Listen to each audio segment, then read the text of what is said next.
acidente com a minha camisa aqui.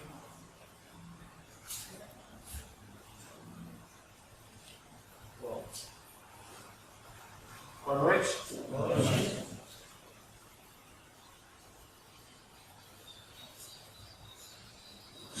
Eu tenho tido a alegria de passar esses dias aqui, matando saudades. Estive aqui na quarta-feira também trazendo a palavra, celebrando junto com os irmãos. Estarei hoje aqui, estaremos amanhã também no culto. Revendo vários irmãos, conhecendo outros, conhecendo alguns pastores. Prazer de conhecer o pastor da Joyce, que nós pudemos acompanhar via internet. Não conhecíamos o pastor, alguns outros pastores. O pastor José Stefanini, que ele já se apresenta fazendo propaganda. Como é que é, pastor? Pastor.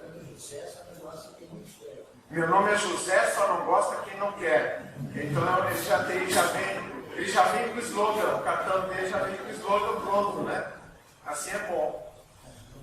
Então é uma alegria estar aqui, celebrando esses 37 anos da igreja, e especialmente porque eu olho para ele e vejo, eu não sei se é uma expressão correta falar ex-ovelhas, existe ex-ovelha? Não sei se existe isso, mas vários irmãos que a gente esteve muito próximo durante tantos anos e que a gente se conhece tão bem. Mas bom estar aqui. Eu gostaria que nessa noite a gente tivesse extremo proveito por tudo aquilo que a gente vai desfrutar no culto, na palavra. Deus me ajude aqui, guarde meus lábios, para que seja algo edificante, encorajador para a vida de todos nós.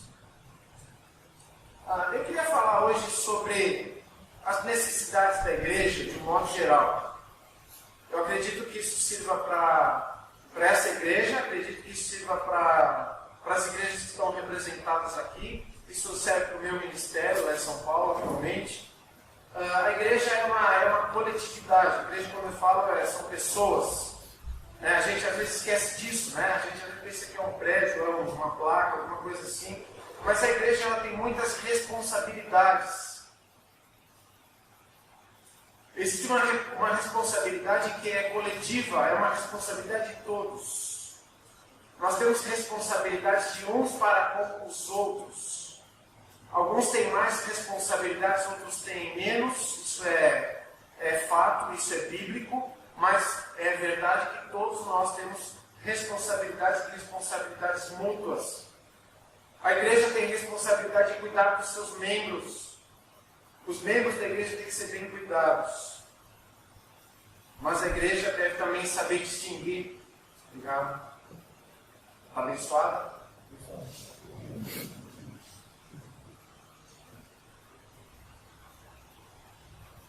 A igreja tem que saber também distinguir as várias situações que existem entre os seus membros.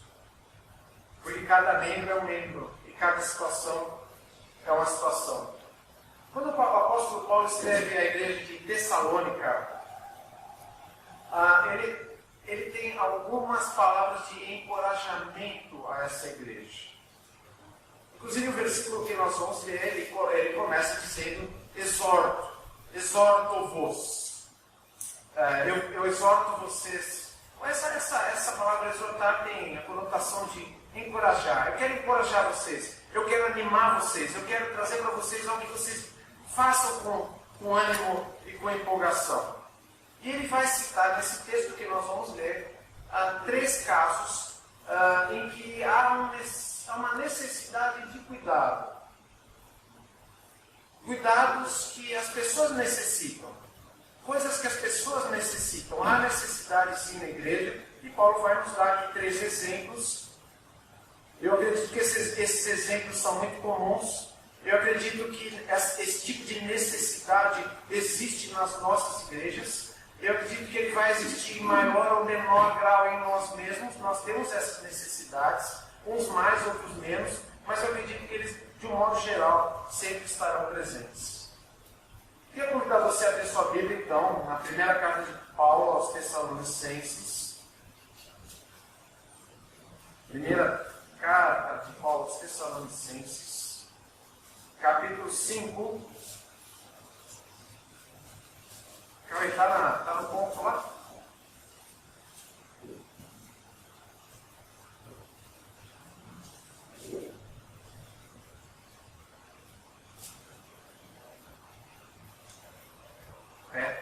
Tá sim.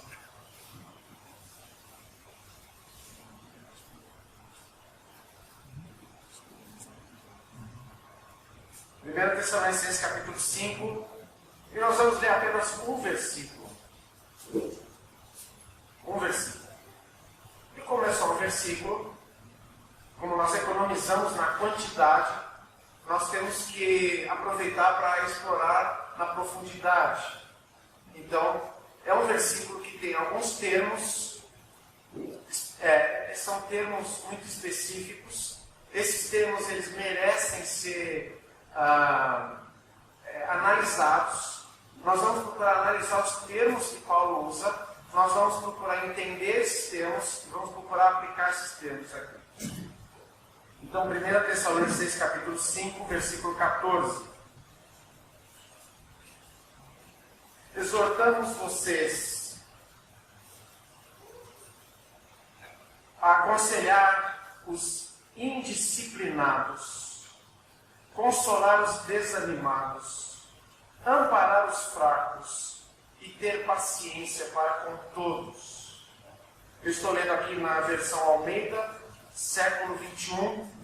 Normalmente eu uso a NVI, inclusive a NVI está aqui, mas eu vou explicar porque eu estou usando essa versão. É porque a NVI usou um termo aqui, na tradução não está aquilo que o texto merece e precisa ser verificado, e vocês vão entender já já o porquê.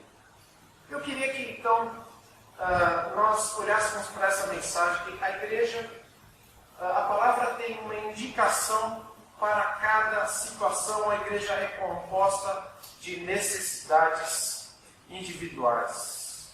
Eu queria que nós víssemos então 3 dessas necessidades que estão claras aqui na igreja, no texto, através de 3 grupos que Paulo cita aqui. O primeiro grupo que Paulo cita aqui são os insubordinados ou indisciplinados. Insubordinados ou indisciplinados. Ou, na versão NVI, como está, ociosos. É isso? Muito bem. Alguém aqui é da época em que se cantava hino nas escolas, todo dia de manhã? Pouca gente, né? Pouca gente. Estou dizendo por aí que vai voltar essa época, não sei. Mas o fato é que a gente cantava hino todos os dias de manhã, antes de entrar na aula. A gente ia para o pátio e tinha, não sei como era no caso de vocês, mas a gente tinha uma prática que era o coleguinha da frente, a gente esticava o braço, e o coleguinha do lado, a gente esticava o braço, de modo que todo mundo deveria permanecer na mesma distância. Era assim lá? Então é padrão, né? Era padrão. Esticava o braço. E a gente cantava o hino nacional todo dia. Nas datas especiais nós cantávamos os hinos especiais. Dia da bandeira, cantava o hino da bandeira. Dia da independência, cantava o hino da independência. E nós sabíamos tudo de cor. Então todo mundo bem comportado, exceto alguns. Todo mundo menos alguns. Todo mundo não é todo mundo, a maioria. Exceto alguns. Esses alguns faziam piada. Fingiam que tocavam cornetinha durante o hino, faziam um tipo de instrumentos com a boca, né? Enquanto todo mundo estava cantando sério, o pessoal ficava fazendo piada para os outros rirem. E acabava contaminando uma série de outros que estavam tentando levar a coisa a sério. Criou-se inclusive uma versão do hino da independência. O hino da independência é: já podeis da pátria filhos ver contente a mãe gentil. Já podeis da pátria filhos, ver contente a mãe gentil. E aí criou-se a versão, japonês tem 5 filhos. Japonês tem 5 filhos. Algum palhaço inventou isso? E alguns cantavam assim. Agora deixa eu abrir um parênteses aqui para os jovens dizer uma coisa. O pessoal que me conhece há mais tempo já sabe que eu era assim, eu já fiz essa confissão. Não devem seguir o meu exemplo, mas eu fazia parte da turma da bagunça. Eu tocava cornetinha, eu sabia as letras erradas. Posso dizer tranquilamente que isso não foi bom, não me fez nada bem, não foi legal. Algumas vezes vinha advertência, algumas vezes a professora me tirou daquela turma para me pôr em outro lugar, e lá eu ia fazer bagunça de novo. Mas o fato é que o texto fala claramente de um tipo de comportamento que existe na igreja, um tipo de pessoa, ou uma necessidade, vamos dizer assim. Existem os insubordinados. Você pode observar que o insubordinado é aquele que não mantém a sua posição. É isso que a palavra diz lá no seu original. Não liguem o fato de eu trazer algumas palavras aqui do original. Isso não é para impressionar ninguém em absoluto, é só para a gente olhar certinho o que o texto está dizendo e para a gente não ficar brigando em torno de versões. A minha versão é melhor que a outra é melhor que a minha, e por isso eu estou usando essa versão e não a NVI. É porque ocioso aqui diz pouco para aquilo que o texto realmente está dizendo. Ocioso aqui é pouco. Está certo que lá em Tessalônica havia pessoas que estavam ociosas, porque eles faziam confusão a respeito da volta de Jesus, pararam de trabalhar, achando que Jesus já ia voltar, etc. Mas não é apenas o ocioso que Paulo está se ocupando aqui. O termo que ele está usando, que se ele quisesse dizer apenas ocioso, ele teria usado outro termo.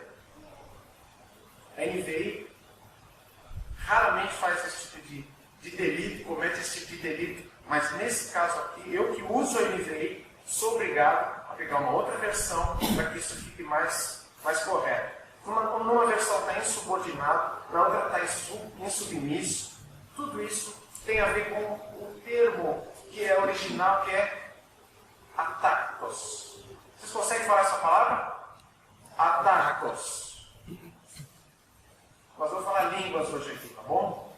Atactos. Atactos quer dizer isso, aquele que não mantém a posição. Muito bem. Agora vamos ver o que está acontecendo na igreja lá de Tessalônica. Havia pessoas que não mantinham o seu alinhamento. Eles não estavam de acordo com os demais. Quem eram os demais? Aqueles que estão andando segundo o ensino apostólico, segundo as escrituras, segundo aquilo que está sendo transmitido para eles. Mas havia pessoas atactos. Havia pessoas que iam para um outro lado, se rebelavam, se colocavam contra aquele ensino. Esse é um termo militar e é um termo raríssimo na Escritura. É um termo exclusivamente que era usado exclusivamente para fins militares. Era o soldado que saía do alinhamento. Todos os soldados recebiam comando e iam naquela direção.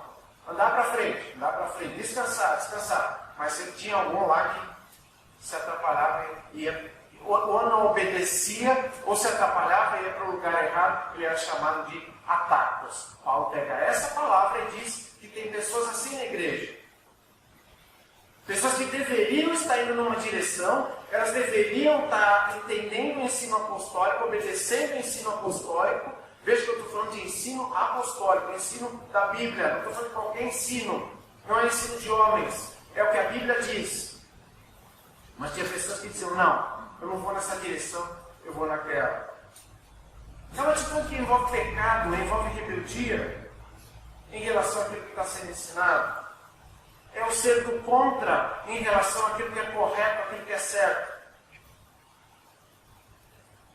Não se trata aqui do incrédulo.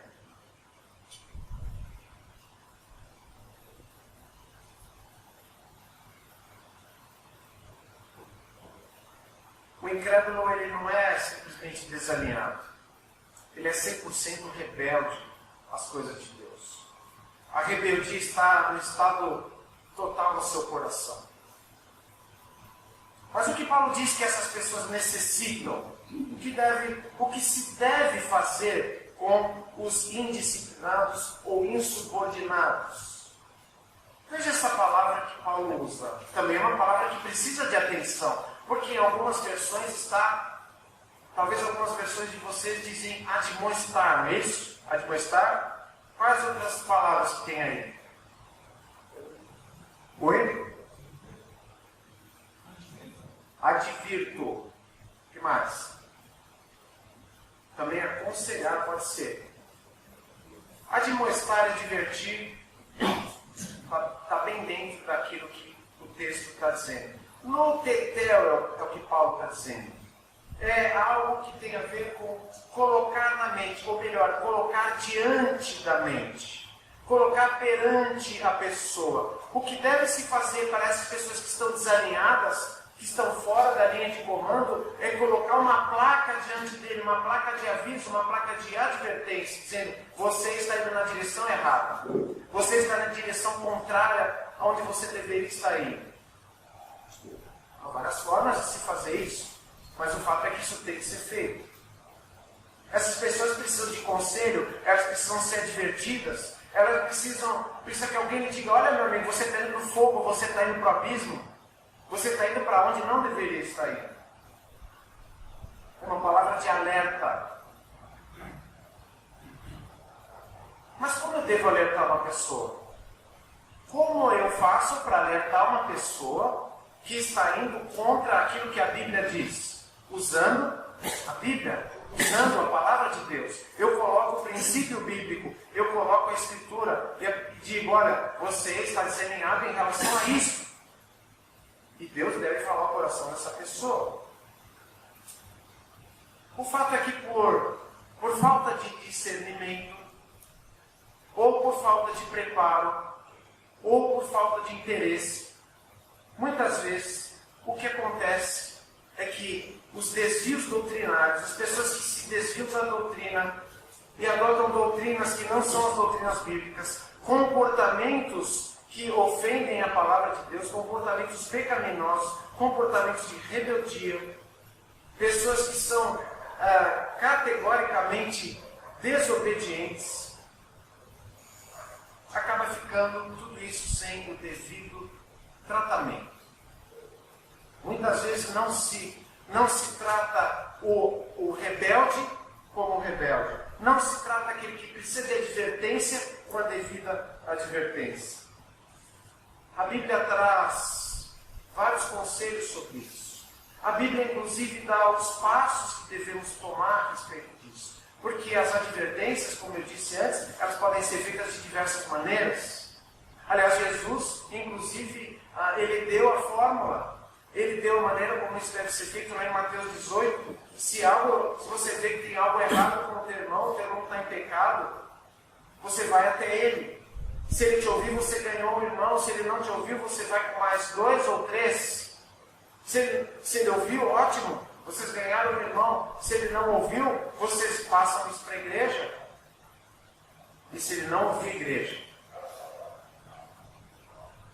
considere como gentil e publicano, o que, em outras palavras, significa excluir da comunhão. É tudo isso, mas a gente sempre espera que não seja necessário chegar nesse ponto. O que Paulo está dizendo aqui é algo para a saúde da igreja, é algo em que a igreja se preocupa tanto com o bem, não é bem-estar no sentido de se sentir bem, mas com a boa saúde dos seus membros. Procura advertir, procura dizer para o irmão: você está errado.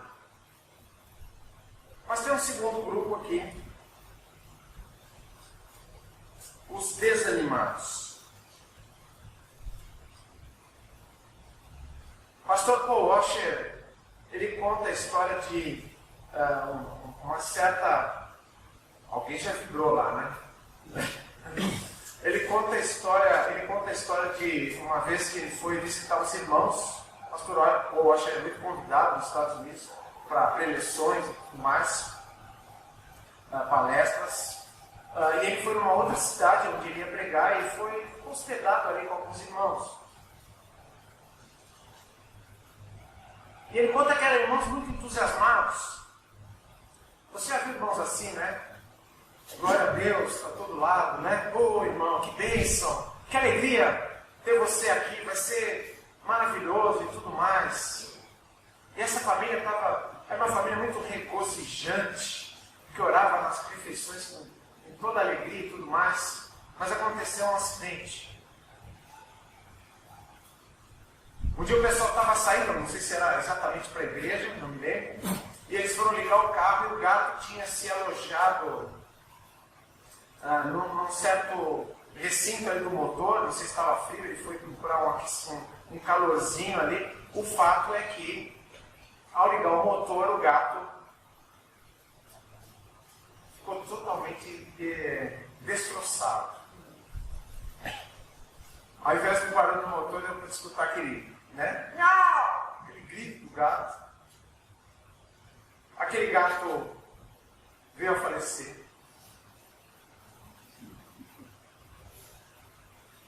E o Paul Washer comenta o seguinte: ele falou que o estado daquela família ficou pior do que o estado do gato. Eles ficaram mais estrangalhados do que o gato. Eu acho normal a gente ficar triste que perdeu um bichinho de estimação. Eu mesmo fiquei triste. Muitos aqui conheceram o saudoso Golias, né? Mas, aliás, já dei meus sentimentos pelo falecimento do Bob, né? Mas o fato é que tudo tem o seu limite. Você já viu um incrédulo, quando ele entra num processo de desânimo? Frequentemente, o que acontece é algo que muitas vezes leva ao desespero. Não estamos falando disso aqui. Paulo não está falando do incrédulo. Ele está falando do crente. O termo original que Paulo usa aqui é bem interessante também. Desculpa a gente usar esses termos aqui. Oligopsicos. Bonitinho, né? Que significa alma pequena. Você já se sentiu assim uma vez com o coração pequenininho, apertado, angustiado, abatido? É disso que Paulo está falando. É um estado de abatimento. É um estado em que nós realmente ficamos desanimados. A alma crente não pode ficar desanimada, mas fica. A questão é o que nós vamos fazer com o desânimo. E o que os irmãos vão fazer pelo irmão, pelo desânimo do irmão. Ele pode ter várias causas, que eu vou chamar aqui de causas legítimas. Luto, uma perda material, um assalto. Você chega em casa, está tudo revirado ali. Enfermidade, dificuldades financeiras. E as pessoas ficam abatidas. Só bate você, e abate a mim.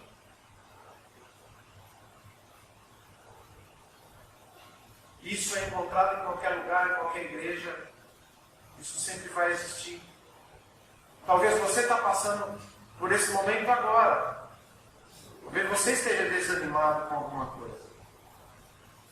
E eu não vou decretar que é vitória sobre o seu desânimo, né? Mas eu quero trazer o que Paulo está nos dizendo aí. O que as pessoas desanimadas necessitam. Ele diz que... até o contrário. Essas pessoas precisam de uma paramuteomai. Essa é mais complicada, né? O que quer dizer isso? Conforto, consolo. Alguém que chega do lado e se põe para confortar essa pessoa. Se coloca ao seu lado para chorar, para ouvir um desabafo, muitas vezes. Muitas vezes você só ouve desabafo. Muitas vezes é um pouco mais do que isso. Agora eu pergunto para você. Você que é crente, e você quer animar o irmão, que você faz? Além de ir ao seu lado, que é a primeira coisa que você tem que fazer, procurá-lo, notar que ele está abatido, que ele precisa desse conforto, desse consolo, o que você usa para trazer o ânimo que ele precisa? Eu não sei o que você usa, mas eu sei o que a Bíblia diz que deve ser usado. A Bíblia diz que a nossa esperança vem das Escrituras. E é a esperança nas Escrituras que nos dá a alegria que nós precisamos para viver, independentemente das circunstâncias. Então, quando o irmão está abatido, quando o irmão está precisando de conforto, de consolo, precisa de alguém que tenha o mínimo de preocupação, o mínimo de atenção a ele, o mínimo de conhecimento, não precisa muito, das Escrituras, para dizer: olha, irmão, a Bíblia diz que há esperança. Eu não estou falando de otimismo, vai dar tudo certo. Isso é diferente, isso é outra coisa. Isso qualquer um pode fazer. Isso o mundo já faz.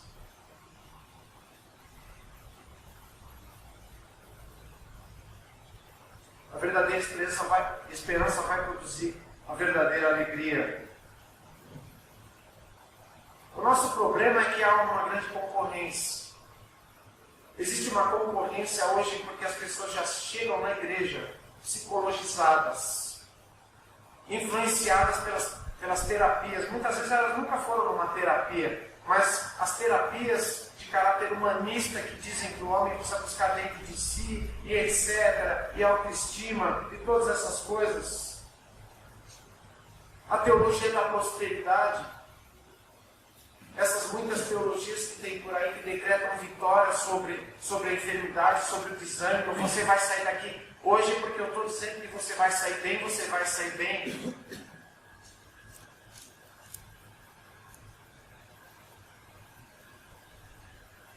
Mas a palavra de Deus tem a verdadeira esperança. Nós temos que advertir aqueles que são insubordinados, aqueles que são insubmissos. Nós temos que trazer conforto, consolo àqueles que estão desanimados. E há um último grupo aqui que Paulo menciona, que são os fracos. Quem são os fracos?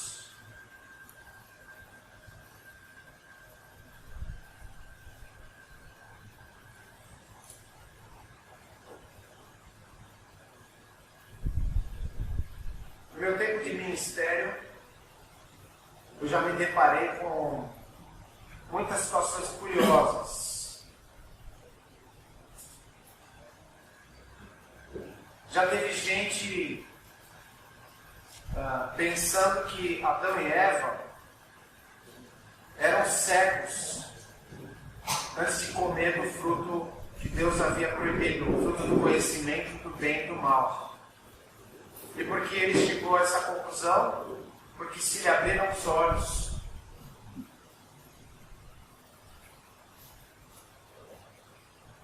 Pessoas que não entendem porque Jesus é o filho de Davi, mas ele é filho de Davi ou filho de José? Eu sempre conto a história real de um casal da igreja, uma igreja aí, que me convidou para jantar um dia. Aí, jantamos, conversamos, e no final o pai de família disse para mim: pastor, tem alguém querendo fazer uma pergunta. Era sua filha na época, 7, 8 anos.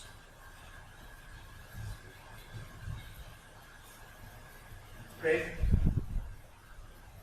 você sabe que pergunta de criança pode te deixar num tremendo embaraço.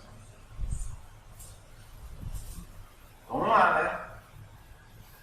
A pergunta era a seguinte: cachorro vai para o céu?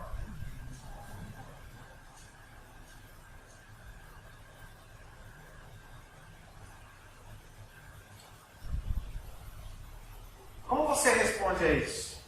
Afinal de contas, na mente daquela criança, que a essa altura estava compreendendo o que era o céu, estava compreendendo que nós que somos salvos vamos para o céu, e o meu cachorro tão querido, ele vai ter direito, eu vou vê-lo lá.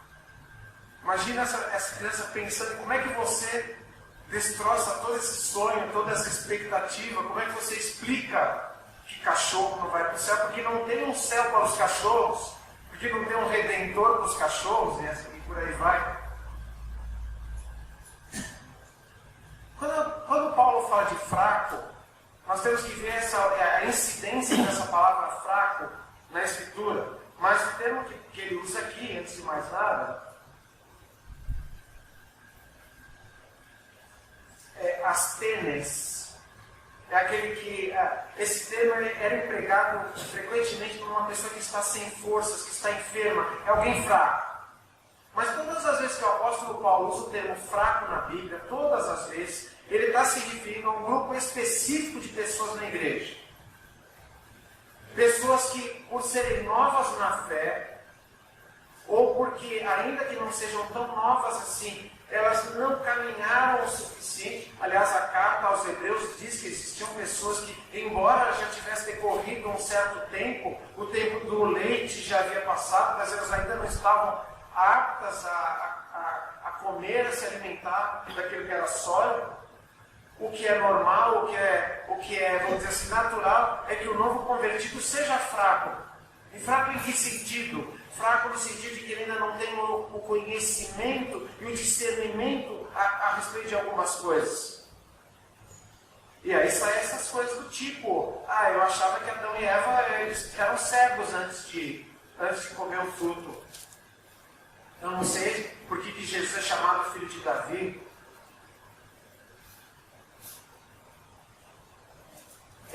Isso é perfeitamente aceitável, é natural, quando alguém se converte e está começando a aprender coisas da palavra de Deus, está começando a adquirir algum entendimento da Bíblia, está começando a se familiarizar com as questões da palavra de Deus.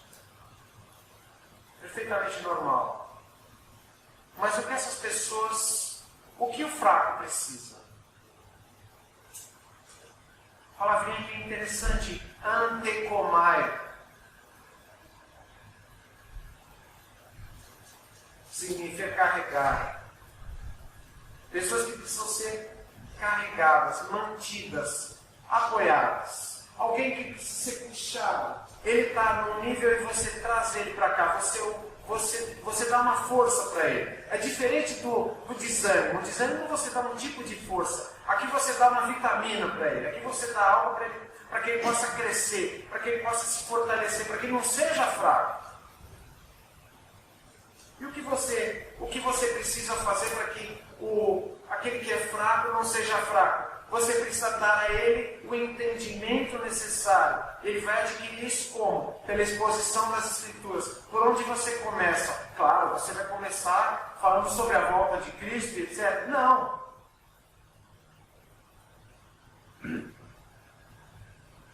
É muito importante que nas igrejas, coletivamente e individualmente, a gente entenda que tem pessoas que precisam entender os princípios elementares da fé cristã. Aquilo que é básico. E caminhar nessas coisas básicas. E passo a passo, gradativamente, irem aprendendo, irem discernindo. Uma das características do fraco, sempre que a gente vê isso na palavra de Deus, é que o fraco, nas igrejas lá do Novo Testamento, nas igrejas do primeiro século, você tinha pessoas que chegavam com muitos escrúpulos nas igrejas. O que eu quero dizer com isso? O judeu que se convertia, ele tinha escrúpulos alimentares, sua dieta alimentar, os seus dias festivos, as coisas que um judeu podia e não podia fazer.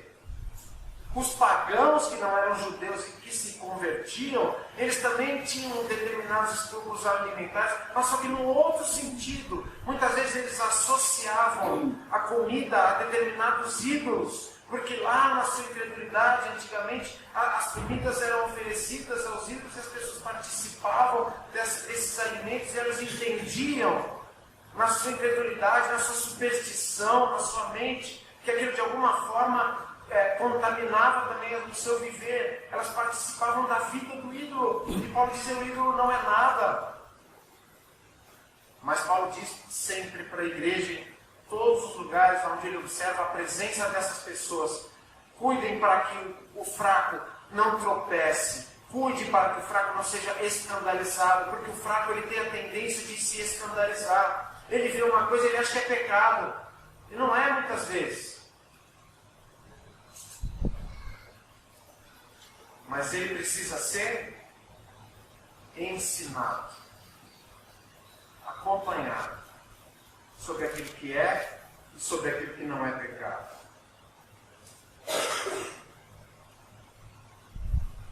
Mais uma vez, quando nós vamos ensinar o fraco, nós temos que transmitir a ele o quê? A Escritura, a Palavra de Deus.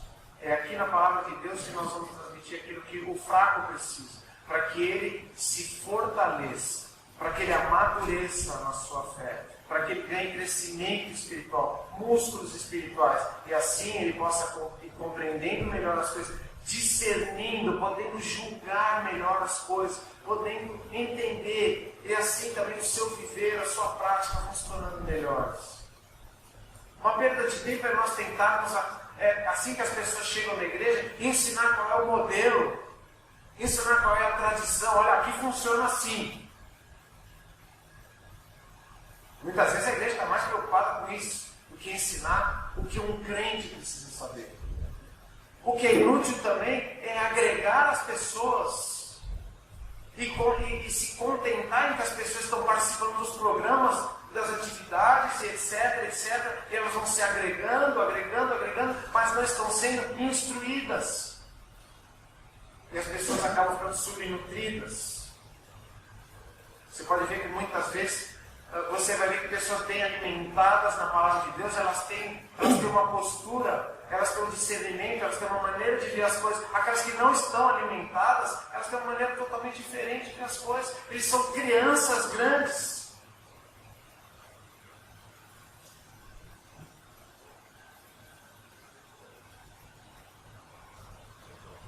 Advertir os indisciplinados. Dar ânimo aos que estão desanimados. Amparar, ensinar os fracos. Mas tem uma regra geral desse versículo, tem? Qual é a regra geral?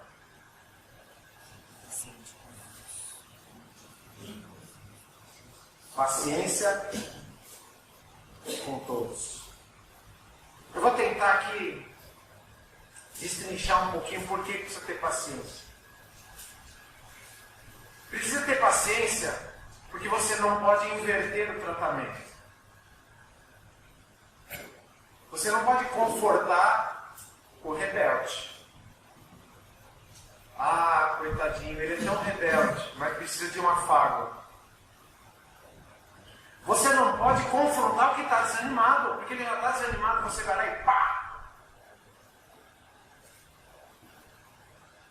Você não pode confrontar o fraco, simplesmente, porque ele é fraco, ele precisa ser ensinado, ele não entendeu ainda. Ele precisa chegar ao entendimento. Sabe por que nós precisamos de paciência? É porque cuidar das pessoas não é um processo automatizado. Ele não é um fast food, a igreja não é um lugar onde você chega, se alimenta rapidamente e sai pronto. Envolve tempo, por isso precisa paciência. Investir em pessoas depende de tempo. Precisa de paciência porque os resultados podem ser extremamente frustrantes. Porque muitas vezes você investe, você adverte, você conforta, você ensina, mas os resultados não vêm. E você tem que ter paciência. E eu queria dizer uma última coisa sobre a paciência. Nós precisamos ter paciência porque os resultados não dependem de nós exclusivamente. Aliás, eles dependem muito pouco de nós. Os resultados efetivamente eles dependem de Deus. Nós somos apenas cooperadores de Deus. Nós estamos aqui apenas para trabalhar. Quem opera no coração é a palavra, é o Espírito Santo, é o Senhor Deus. O que nós devemos fazer é orar. Orar por essas pessoas a quem nós já estamos fazendo aquilo que está ao nosso alcance, mas na dependência de Deus. Muito bem, primeira igreja batista da Estância. Eu espero que você seja uma igreja assim, que trata assim os seus membros, que se ocupa dessas necessidades que as pessoas têm. Porque nós não podemos nos preocupar com programas, com projetos, e esquecer das pessoas, das suas necessidades reais que a Bíblia nos coloca, e nos coloca como responsáveis. Nós temos que buscar capacitação para isso. Como é que eu advirto? Como é que eu aconselho alguém? Como é que eu conforto alguém? Como é que eu ensino alguém? Eu preciso de mais preparo? Então eu tenho que buscar esse preparo. Talvez você não é o líder. Os líderes têm mais responsabilidade, claro.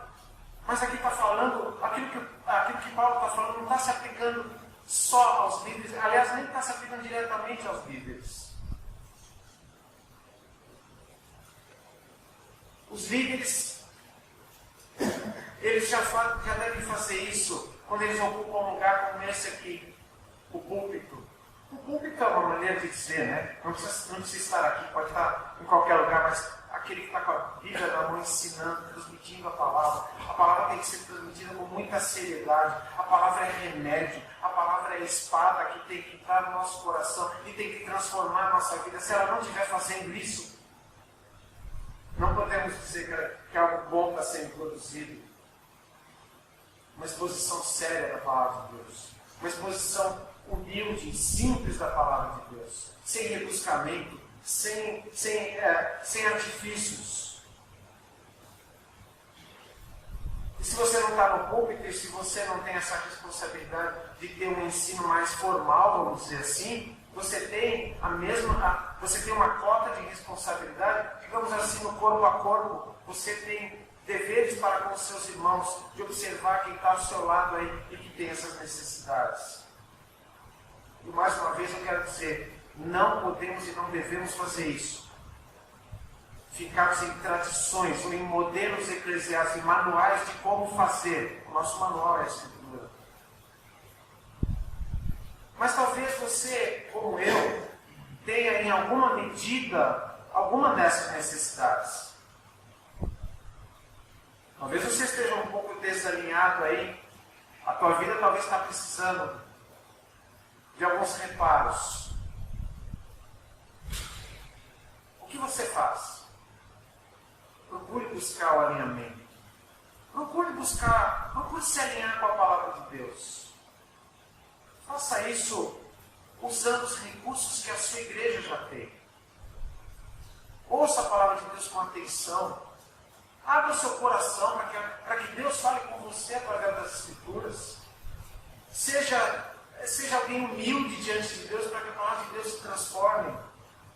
E quando você sente que algo não está acontecendo como deveria, busque ajuda. Não espere que alguém venha te advertir que você está precisando de um alinhamento. E aceite ajuda se alguém te oferecer. Não fique mais rebelde ainda. Talvez você seja aquele que está um pouco desanimado por aí. Busque o ânimo na palavra de Deus. Você individualmente é responsável pela sua vida espiritual. Mas se você precisa de ajuda, busque ajuda nos irmãos. E aceite ajuda daqueles que oferecem. E se você é fraco, a fórmula é exatamente a mesma. Busque se fortalecer na palavra de Deus. Eu não entendo tantas coisas. Eu gostaria de entender tantas coisas. Se viesse aqui o pastor fulano de tal. Se eu tivesse acesso aos livros de teologia. Se eu tivesse acesso às estantes e mais estantes de livros e bibliotecas que tem por aí. Você já lê a tua Bíblia.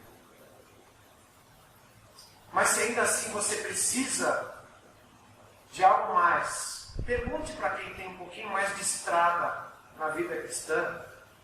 Peça ajuda. Eu tenho dúvidas. Eu não entendi isso aqui. Tem algo que está confuso na minha mente a respeito de Jesus, a respeito da igreja, a respeito da minha vida espiritual.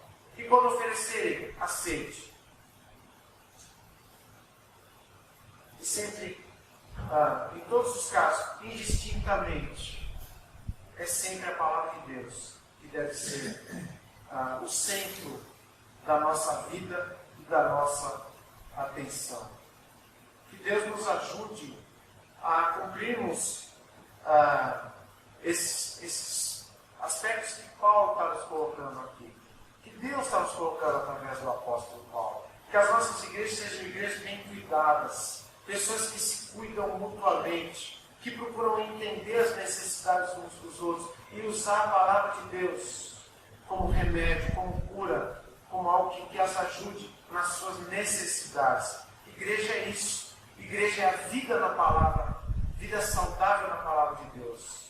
Que Deus abençoe essa igreja que agora está passando por uma fase de transição, está aí na busca da efetivação de um pastor, que nessa busca desses fatores, que estão envolvidos, tem uma equipe aí trabalhando para isso, juntamente com esse pastor que há de chegar, que vocês sejam essa igreja que possa cumprir isso. Que as nossas igrejas também, não é só para a igreja aqui de distância, isso é para a minha vida, pessoalmente. É um texto que me desafia muito, é um texto que sempre que eu olho eu penso, preciso melhorar, preciso ser mais atento, preciso discernir melhor, preciso buscar mais. É assim que a gente deve encarar e que Deus nos ajude nisso. Vamos orar?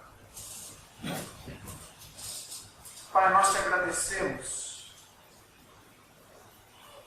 Te agradecemos, Senhor, porque o Senhor é que nos dá os recursos para que sejamos aquilo que o Senhor quer que sejamos.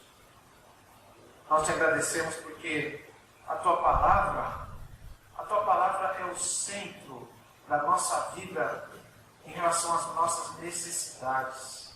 É nela que encontramos aquilo que realmente necessitamos. Obrigado, Pai, por este texto, obrigado pelo apóstolo Paulo, por ele ter colocado, inspirado pelo Senhor, essas necessidades que existem na igreja e a maneira como elas devem ser tratadas.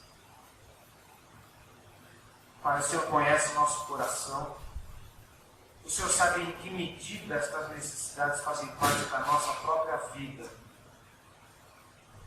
O Senhor também sabe como devemos agir. Então, Pai, que o Senhor nos ajude a cumprir as coisas que este texto nos diz que devemos fazer. Se somos pessoas que precisam de correção, que o Senhor nos ajude a nos corrigirmos. Não estejamos desalinhados com a Tua vontade, com a Tua palavra. Se somos pessoas desanimadas, ó Pai, por favor, nos dá a verdadeira esperança que traz a verdadeira alegria e o verdadeiro ânimo. Nos ajuda a encontrar na Tua palavra o bálsamo que alegra a nossa vida, que nos dá paz, conforto. Por favor, Pai, nos ajuda na nossa fraqueza. Não há ninguém aqui suficientemente sábio, suficientemente entendido para dizer eu não preciso aprender mais. Nos ajuda, Pai, a sermos humildes aprendizes da Tua palavra. E nos ajuda, Pai, a ajudar aqueles que precisam estar alinhados com o Senhor, aqueles que precisam ser amparados, ser consolados, e aqueles que precisam ser ensinados. Nos ajuda a cumprir o nosso papel. Ajuda esta igreja, Senhor. Esta igreja que hoje procura andar nos Teus caminhos, procura obedecer ao Senhor. Que o Senhor nos ajude na prática a cumprir essas coisas. E a todos nós aqui por extensão também. É o que nós te pedimos e te agradecemos em nome de Jesus. Amém.